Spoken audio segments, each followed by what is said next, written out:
masyadong maliwanag.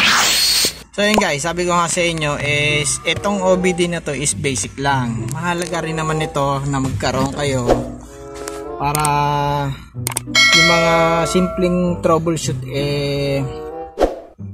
madali nyo ma-detect, di ba?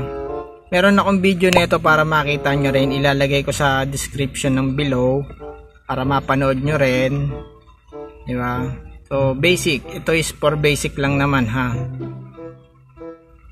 So yun guys, pinakita ko lang naman sa inyo, di ba? Okay. So ngayon, ang problema ko naman is yung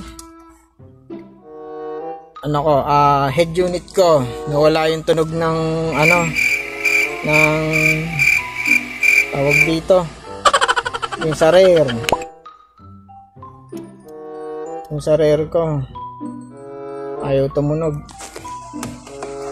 So yan ang ito troubleshoot ko.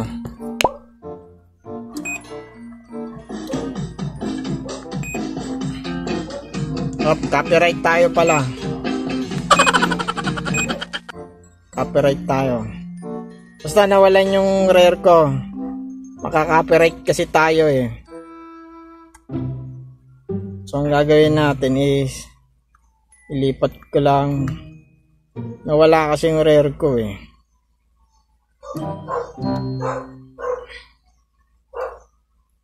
So yan guys, to-troubleshoot ko na lang kasi makaka-copyright tayo pag nilagyan ko ng sounds eh. So to-troubleshoot ko yan guys. So balikan ko kayo ulit.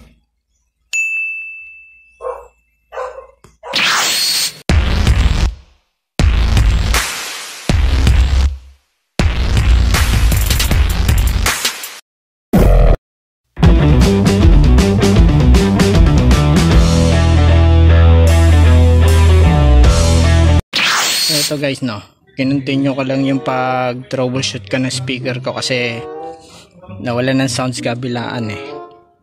So anong nangyari, ito binaklas ko muna, sinort ko muna dito. Ito yung sa speaker mismo, tapos multi-tester natin to ng continuity. So para din sa kaalaman nyo, andito yung sa central lock nya is ito, yung actuator nya na andito. So dalawa lang yan, dalawang wire lang yan, hindi katulad dun sa driver side, andun yung master mismo. So 5 wires yung naandun, so connected lahat yan dun sa kanya. So balik tayo dito ha, sinort ko to para malaman natin, baka kasi may putol, pero feeling ko naman buo to eh.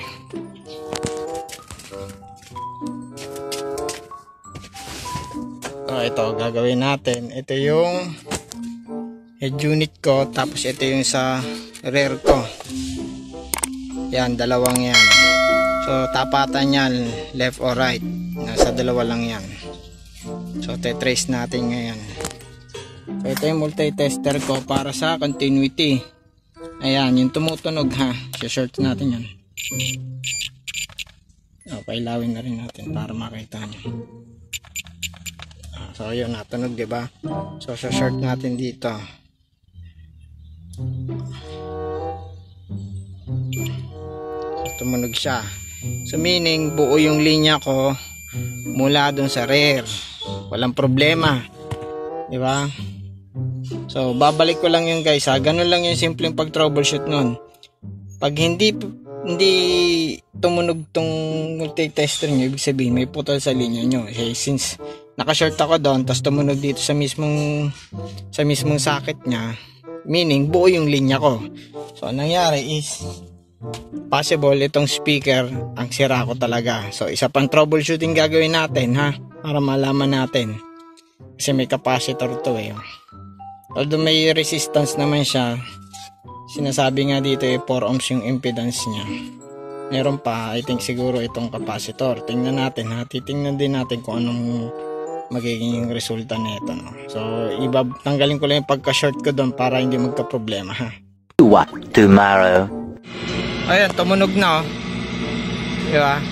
Hindi ko na inano ng sounds, gawa baka makapiright tayo. Inano ko lang dyan sa may FM lang o AM ba yan. So tumunog na siya, ganun din yung dito. Dito, dito. Problema ko na lang ito, wala. So yun lang guys, mga troubleshoot. Pinahirapan pa ako nito. Ito lang pala problema ko, tong wiring na to. Pero sayang din to. Tetrace ko na lang din kung ano yung saan banda yung may putol dito, no? So ayun guys, update ko na lang kayo para dito sa right side ko. Gagawin ko din yan. Day 2. So guys, ito naman yung sa right side ko na speaker. Ayaw din yung tumunog, so check din natin. Ito yung mga basic troubleshooting na gagawin nyo. Katulad ng ginawa ko dun sa left side doon is tinrace ko yung linya dito, sinort ko, at saka yung doon sa may head unit mismo. Meron ako nakuha ang continuity, so meaning buo yung linya. So ganun din ito. So ito yung basic na troubleshooting ng speaker. So ito, makikita nyo is ito yung speaker. Isin lang natin.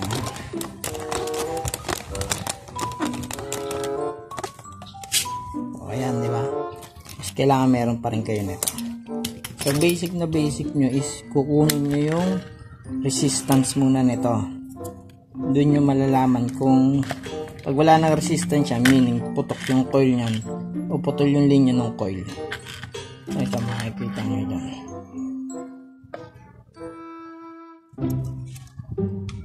So meron akong resistance na makukuha is 3.9 ohms. Medyo corroded lang siya. Isprayan na lang din natin yan ng contact cleaner mamaya. Isa din kasi yan sa cause ng hindi paggana ng speaker mo. At isa pa, ito yung isang test niyan. Pag pag ayaw niyang tumunog, diba? Meaning putol din yung linya, o katulad nung nangyari sa left side ko, yung linya doon, putol yung wiring niya. Ito, feeling ko ganun din. So tetest natin ito. Isa-short lang natin yan, any DC battery. Pag may narinig kayong tumunog, ibig sabihin buo siya. Tapos ito, may capacitor din yan eh. Dapat ang capacitor mo, pag kinuha naman ng resistance yan, both line, wala kang makukuha. Pero kung may makukuha ang resistance both line yan, is shorted yung capacitor mo. Yun yung ibig sabihin nun. Kasi ito yung blocks yung DC to AC, purpose ng capacitor. So tetest natin ito yung isang basic pa. Negative, kahit saan dyan ilagay mo, pag may narinig kang tumunog, meaning buo yung speaker mo. Yan, naririnig nyo ba? Ito, lalapit ko, short ko.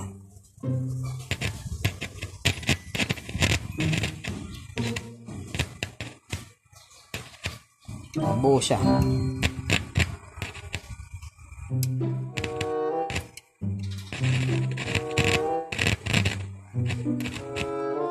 Saka gumagalaw nyo yung so buo siya.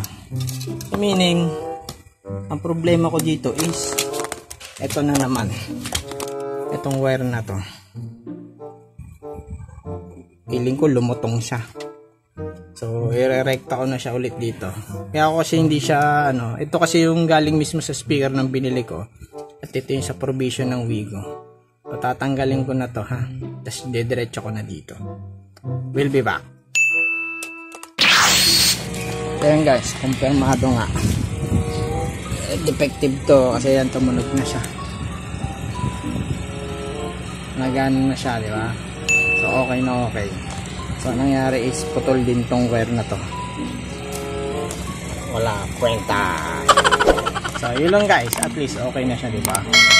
So simpleng-simple lang, di ba? Kayang-kaya natin yan sa lahat.